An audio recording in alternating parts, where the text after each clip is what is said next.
اور جس کو ہم بڑی عمر دیتے ہیں تو اسے تخلیق میں اوندھا دیتے ہیں، یعنی اسے بچپن کی کمزوری والی حالت کی طرف لوٹا دیتے ہیں۔ تو کیا یہ سمجھتے نہیں؟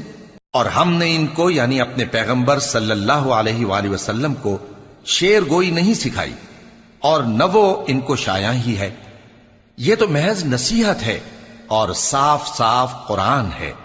تاکہ اس شخص کو جو زندہ ہو خبردار کرے اور کافروں پر بات پوری ہو جائے۔ کیا انہوں نے نہیں دیکھا کہ جو چیزیں ہم نے اپنے ہاتھوں سے بنائیں ان میں سے ہم نے ان کے لیے مویشی پیدا کر دیے اور یہ ان کے مالک ہیں، اور ان کو ان کے قابو میں کر دیا تو کوئی تو ان میں سے ان کی سواری ہے اور کسی کو یہ کھاتے ہیں، اور ان میں ان کے لیے اور فائدے اور پینے کی چیزیں ہیں، تو کیا یہ شکر نہیں کرتے؟ اور انہوں نے اللہ کے سوا اور معبود بنا لیے ہیں کہ شاید ان سے ان کو مدد پہنچے، مگر وہ ان کی مدد کی ہرگز